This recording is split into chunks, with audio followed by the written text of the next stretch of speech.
Bonjour et bienvenue dans Les Experts. Aujourd'hui, je reçois Jean-Pierre Gracien qui est mon invité. La chaîne parlementaire, vous connaissez, LCP, il va tout nous expliquer ainsi que son parcours. Bonjour Jean-Pierre. Bonjour Philippe. Peux-tu donc nous parler de ton parcours pour commencer ? Alors, mon parcours, j'ai commencé dans la presse écrite, j'ai commencé dans la presse professionnelle et puis ensuite j'ai fait...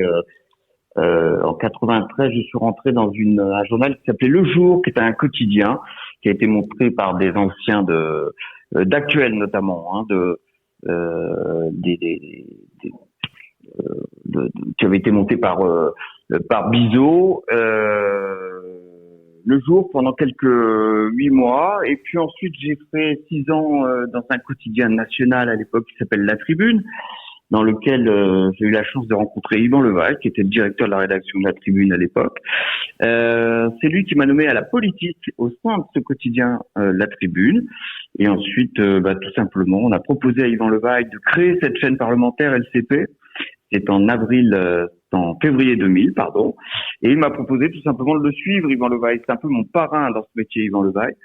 Il a assuré le premier mandat de la présidence de cette chaîne entre 2000 et 2003. Puis ensuite, moi, je suis resté dans la chaîne où j'ai eu une progression interne. J'ai notamment dirigé la rédaction de LCP pendant 8 ans. C'est partie du comité de direction de cette entreprise. Et parallèlement, j'ai toujours fait de l'antenne sur d'autres chaînes, à la fois dans des émissions d'actualité, des grands directs pour couvrir les meetings politiques, les grandes séances de l'Assemblée nationale, et puis des émissions d'histoire, parce que je suis un passionné d'histoire. Et puis enfin, il y a 8 ans, pris la tête de l'émission Droit de suite, qui est toujours constituée d'un documentaire et d'un débat, qui s'est rebaptisé il y a maintenant 4 ans Débat Doc, mais qui en gros repose sur le même concept, toujours un documentaire suivi d'un débat. Et c'est tous les soirs entre 20h30 et 22h sur le canal 13, donc sur la chaîne parlementaire. Voilà un peu mon parcours, sachant que j'ai aussi commencé dans la radio au tout début. C'était l'âge d'or des radios libres, au tout début des années 80. Et donc j'ai fait ce beau métier que tu fais, Philippe, autrement dit, avoir le bonheur de faire de la radio.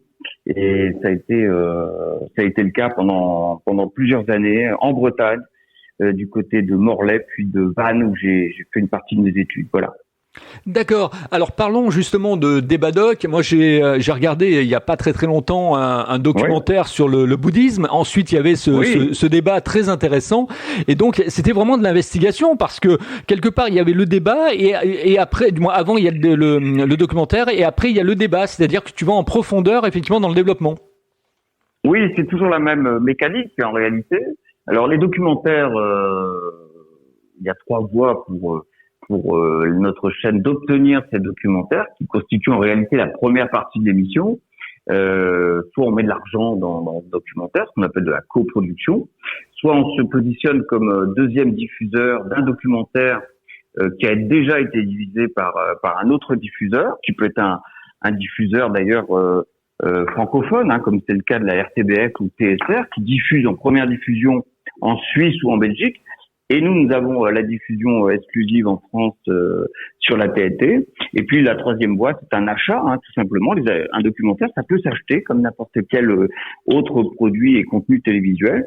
Et effectivement, le débat vient toujours soit pour revenir un petit peu sur un certain nombre de points du documentaire qui méritaient d'être un tout petit peu plus explicité, soit pour poursuivre finalement la problématique posée dans le documentaire. Tu évoquais le bouddhisme.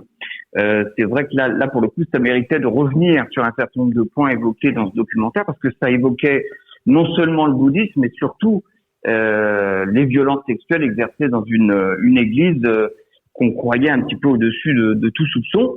Et c'était ça toute la saveur de cette émission, c'est qu'on découvrait qu'à l'intérieur de cette église bouddhiste et de bouddhistes tibétains, eh bien là aussi on constate ici ou là des violences sexuelles et des poursuites judiciaires contre un certain nombre de maîtres bouddhistes qui ont abusé d'un certain nombre de personnes qui étaient dans leur communauté. Donc le débat vient toujours en complément, soit ou poursuivre le documentaire qu'a pu voir le téléspectateur. D'accord. Alors comment est préparé des débats doc en fait ? Raconte-nous un petit peu le matin. Il y a une conférence de rédaction, il y a une équipe. Alors absolument pas. Ça fait partie d'une unité magazine, donc on n'est absolument pas dans la temporalité de l'actualité. Il n'y a pas de conférence de presse le matin pour répondre très directement à ta question. En fait, le processus est assez long. Pour acquérir un documentaire sur l'une ou l'autre forme que je t'ai décrite tout à l'heure, il faut quand même un certain nombre de mois. On peut acheter un documentaire très vite, mais malgré tout, il faudra au moins un mois. Pour coproduire ou produire un documentaire, il faut compter à peu près 6 mois. Autrement dit, les conférences de presse auxquelles tu fais référence et les conférences de débat des thématiques abordées, elles interviennent 6 mois avant les premières diffusions, parfois de l'émission. Et on a un point régulier tous les trimestres de programmation pour faire un état des lieux de tout ce qu'on a décidé d'acheter, de produire pour les émissions à venir dans le trimestre suivant, voire dans le semestre qui va suivre. Donc c'est un travail au long cours, c'est un travail de magazine avec un rythme de magazine. Les thématiques sont choisies en général entre 3 et 6 mois avant les diffusions. Et quant à mon travail personnel et à celui de ma toute petite équipe qui travaille avec moi, nous sommes 2 personnes en plus de moi. Après, le travail consiste à regarder les documentaires dans un premier temps, à faire un casting, ce qu'on appelle un casting, c'est-à-dire essayer de voir qui on va pouvoir mettre autour de la table et sur notre plateau pour pouvoir discuter du documentaire. Ce casting il se fait environ en l'espace d'une semaine, où on détermine les personnes qu'on souhaiterait avoir, on les appelle et on leur demande si elles seraient disponibles le jour J pour l'enregistrement. Voilà un petit peu le travail. Les documentaires, je les vois 2 fois. Je les vois une fois 1 mois ou 3 semaines avant la diffusion, et je les vois 48 heures avant la réalisation du débat qui va accompagner ce documentaire, pour bien me remettre en tête ce que sont les temps forts du film, pour pouvoir rebondir dessus avec mes invités lorsqu'on sera en plateau. Alors, explique un petit peu aux gens qui nous écoutent, qui vont écouter cette interview. Donc, quel est le public d'LCP, la chaîne parlementaire? Alors, le public, il a plutôt plus de 55 ans. C'est plutôt un public un peu éduqué. La grande force de cette émission, néanmoins, c'est qu'elle est regardée, je le vois bien, par toutes les couches sociales et toutes les franges sociales. Parce que, en fait, en dehors du fait que ce soit un concept très simple, finalement, un documentaire, un débat, ce qu'il faut bien comprendre dans cette émission, c'est que les sujets sont radicalement différents à chaque fois. La semaine dernière, j'ai enregistré une émission sur Benito Mussolini. C'est vrai que j'avais fait des violences sexuelles au sein de l'église bouddhiste. Et puis, j'avais aussi enregistré une émission consacrée à la Syrie. Tout ça pour dire que les sujets sont très, très différents, ce qui nous fait nous adresser à une palette de personnes très large. Le profil, en général, néanmoins, ce sont des personnes qui ont plus de 55 ans, qui sont plutôt CSP+, qui habitent Paris ou la province. C'est pas une émission identifiée comme parisienne, et ça c'est plutôt bien, j'en suis même très fier. Et c'est une émission qui a le don aussi de toucher un peu toutes les classes sociales, et parce que justement les thématiques sont suffisamment variées. Je me rends compte dans les retours que je peux avoir autour de cette émission. On touche absolument toutes les classes sociales, même si encore une fois on s'adresse à des gens qui ont plus de 55 ans en moyenne, pour l'essentiel des téléspectateurs qui nous regardent. Et la part effectivement des gens qui te regardent, il y a aussi beaucoup de femmes ou c'est plus des hommes? C'est très sincèrement c'est partagé, parce que il y a des sujets qui sont beaucoup plus regardés par les femmes. Tous les sujets à caractère sociaux sont beaucoup plus regardés par les femmes que par les hommes. En revanche, les émissions d'histoire, très sincèrement, c'est très partagé suivant les hommes et les femmes. Pour ce qui est de la géopolitique, ce sont plutôt les hommes qui nous regardent. Donc c'est assez partagé, mais c'est vrai que les thèmes sociaux, et c'est plutôt les thématiques qu'on retient pour le mercredi soir, notamment, où on travaille beaucoup sur les problèmes de société. On a davantage de femmes qui nous regardent parce que ce sont des sujets qui semblent davantage les concerner, ou en tout cas qui sont plus concernants pour elles, parce que c'est en général des approches plus humaines, plus sociales, et force est de constater qu'elles intéressent davantage les femmes que les hommes.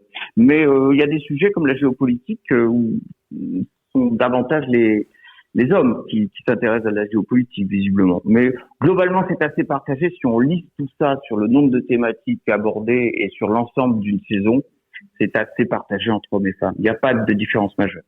Alors Jean-Pierre, est-ce qu'il y a un livre qui t'a donné un déclic effectivement de pouvoir vivre différemment, ou je sais pas, un déclic effectivement d'aller dans une culture différente? Quel est le livre effectivement qui t'a retenu le plus dans ce que tu as pu lire? Alors, étant jeune, c'est plutôt des livres de Philippe Cadic qui m'ont inspiré, parce que j'ai un ami qui était passionné de science-fiction. Moi, j'étais pas du tout concerné par ce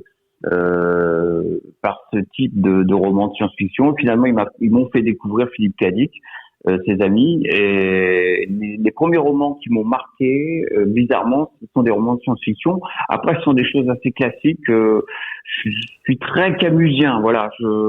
Albert Camus est quelqu'un qui m'a beaucoup inspiré, et à la fois dans mon comportement général et dans mon comportement de journaliste aussi. Donc, s'il fallait que je cite un auteur, ça serait tout de suite Albert Camus en premier, et cette belle découverte de Philippe Cadic concernant la science-fiction, parce que c'est cet auteur de science-fiction qui m'a permis d'aller plus loin dans ce domaine. Voilà. Et quel est l'album de musique qui t'a jamais quitté, que t'as toujours eu avec toi, même dans les déménagements? Ça serait Artung Baby de U2. Je trouve que c'est un album le plus abouti qu'ils ont produit à Berlin. Hein. C'était un moment de leur carrière où ils savaient pas trop vers quoi évoluer. Finalement, je trouvais ça un album très très réussi. S'il fallait que j'en amène un sur une île déserte, ça serait sans doute celui-là en priorité. Et puis je suis un grand fan des Beatles et des Stones, mais j'ai un vrai faible pour les Beatles. C'est le génie des Beatles, c'est son duo magique McCartney-Lennon. Voilà, c'est typiquement des artistes et des albums que j'emporterai avec moi d'emblée. Et en tant que spectateur, non pas en tant que en travaillant dans une chaîne, en tant que spectateur, qu'est-ce que tu aimes bien voir? Quelles sont effectivement les chaînes effectivement qui te portent intérêt? Alors, les chaînes sur la TNT, d'une manière générale? Oui, les chaînes de la TNT, ou les chaînes également sur le global, quoi, hein, et également les radios. Est-ce que tu aimes bien écouter, ou d'une certaine manière tu portes ta culture? Alors, la radio, Europe 1, sans hésiter, sur la période, on va dire 70, début des années 90. Voilà, j'étais un grand fan d'Europe 1. Je crois que j'ai formé ma conscience politique en grande partie grâce à cette radio, et mon envie d'être journaliste en grande partie grâce à cette radio. Et comme par hasard, il se trouve qu'Yvan Levaille a travaillé sur Europe 1 pendant très longtemps. Ça, c'est... Voilà, les radios libres, j'en ai parlé tout à l'heure, j'y ai fait mes premiers pas, mais j'écoutais beaucoup les radios libres de par leur liberté de ton et leur liberté de programmation musicale. Donc j'ai beaucoup écouté les radios libres au début des années 80. Aujourd'hui, j'écoute, pour être honnête, moins la radio. Je m'informe beaucoup sur France Info. Je suis service public avant tout. Sur les chaînes de toute info, c'est très largement France Info que je regarderai le plus volontiers. Et de plus en plus, parce que je les trouve plus modérés que les autres dans l'urgence de l'actualité et dans son traitement de cette actualité dans l'urgence. Sur les chaînes de télé, très clairement, Arte, France Télévisions arrive en priorité, et un bon film que j'irai voir un peu sur n'importe quelle chaîne si j'ai vraiment envie de voir ce film. Là, il n'y a pas de j'ai pas de préférence particulière pour une chaîne plus qu'une autre. Et puis je suis, faut bien l'avouer, aussi abonné à Netflix. Donc mon portail préféré, ça reste Netflix aujourd'hui. Si je me décide à ne pas regarder la télévision. Tu aimerais également créer ta propre chaîne de télé, c'est-à-dire effectivement, elle serait un peu à quelle image, un peu à l'image de LCP, ou ça serait un autre projet, une autre vision, un autre mindset? Je pense que ça serait un petit peu à l'image d'LCP, dans cette idée de donner du sens aux événements qui nous entourent, à notre histoire contemporaine, parce qu'on explique souvent le présent par l'histoire en grande partie. Moi, je crois beaucoup à ça. C'est un message que j'ai voulu passer très longtemps à travers les émissions que j'ai pu animer. C'est encore le message que je veux essayer de passer à travers Débadoc. On se replonge souvent dans l'histoire pour essayer de mieux comprendre ce qui se passe dans notre présent. J'y mettrais sans doute moins de travail parlementaire si j'avais la pleine liberté, et j'irais davantage vers des explications une chaîne qui soit humaniste et sociétale et faite d'histoire, où on pourrait effectivement mieux comprendre notre présent et nos problèmes actuels grâce à un regard un peu posé sur l'histoire. Et je serais assez éloigné de l'actualité chaude. Voilà, c'est peut-être parce que j'ai pris un peu d'âge aujourd'hui, et comme dans le bon vin, voilà, on mature. Je me sens beaucoup moins proche aujourd'hui du traitement de l'actualité. Je sais ma vie a été rythmée par l'actualité, politique notamment, mais pas seulement, mais essentiellement politique pendant plus de 25 ans. Et je suis très content d'avoir tourné cette page et d'avoir la possibilité aujourd'hui de réaliser une émission qui m'offre un recul par rapport à l'urgence qu'on nous propose aujourd'hui et le traitement dans l'urgence de l'information qu'on nous propose aujourd'hui. Et donc, si j'avais accès à une télé, ça serait plutôt sur la tonalité de donner un sens à ce qui nous entoure, à ce que l'on vit, et j'essaierai de construire autour de cette notion. Et qu'est-ce que tu penses des radios digitales qui sont sur le web et qui sont très nombreuses en francophonie et en France? On dénombre à peu près 45 000, 48 000 radios digitales. Comment tu vois que ça va évoluer, ça, effectivement, sur Internet? Je pense que ça va considérablement évoluer en leur faveur. C'est-à-dire que comme la télé, d'ailleurs, la consommation radio s'est délinéarisée, comme l'on dit. C'est un mot un peu compliqué, mais en réalité, on n'écoute plus la radio comme on l'écoutait avant. Aujourd'hui, on écoute des radios digitales, on écoute des podcasts comme le tien. C'est d'ailleurs le même phénomène qu'on observe en télé. C'est toute la problématique d'une chaîne de télévision aujourd'hui. C'est comment arriver à s'adapter à une consommation qui a complètement évolué. Et aujourd'hui, on ne se met plus devant son poste de radio à 21h ou 22h, comme j'ai pu l'être, moi, un temps, pour écouter Bernard Lenoir sur France Inter à 22h ou 21h, je me souviens plus l'horaire, tous les soirs de la semaine. Je crois qu'on n'écoute plus la radio de cette manière-là, on ne regarde plus la télé non plus de cette manière-là. Moi, je prédis un très bel avenir à toutes ces radios digitales, parce que elles collent au nouveau mode d'écoute des radios aujourd'hui, c'est-à-dire on choisit ce qu'on a envie d'écouter, et on choisit l'heure à laquelle on a envie d'écouter, on choisit son type de programme, son animateur, et finalement on est beaucoup plus libre de ce qu'on va se mettre dans les oreilles qu'auparavant, d'une certaine manière. Et moi je prédis un très bel avenir à ces radios, parce que c'est un mode de consommation qui colle bien à ce qu'est les modes de consommation aujourd'hui en matière de radio. Et c'est vrai qu'en termes de télévision, on observe absolument les mêmes phénomènes, et on doit s'adapter si on veut survivre, à mon avis. Allez, on va conclure cette interview avec la question marqueur des experts. Comment tu trouves ma façon d'interviewer des gens, Jean-Pierre? Je la trouve naturelle, voilà. Et ça, c'est bien. C'est rassurant, je trouve. C'est humain. On ne se connaît pas beaucoup, Philippe. On a eu l'occasion de se parler une fois ou deux comme ça, et beaucoup de chaleur dans ton interview. Et ça correspond assez bien aussi à ma personnalité. Et donc, je salue ta manière d'interviewer, parce qu'elle est tout simplement humaine, et je crois que c'est ce dont on a finalement beaucoup besoin aujourd'hui dans la société dans laquelle on vit.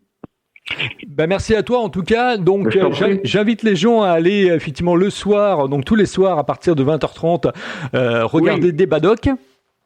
Oui, absolument. Débadoc tous les soirs 20h30, 22h, la Canal 13, la TNT, et il y en aura pour tout le monde. Je le répète, parce que chaque soir c'est un sujet différent, et vous allez forcément y trouver quelque chose qui va bien pouvoir vous intéresser. Et pour les gens qui souhaitent effectivement rentrer en contact après cette interview, parce que justement ils ont été sensibilisés par tes propos, où ils peuvent te retrouver sur les réseaux sociaux?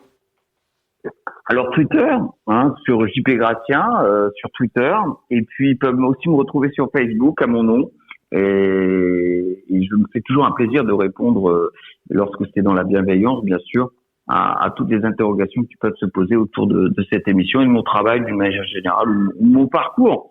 Si je peux transmettre en tout cas mon expérience à quiconque, c'est toujours bien volontiers. Merci Jean-Pierre, en tout cas, d'avoir prêté tes propos aux experts. Merci beaucoup, Philippe. À bientôt.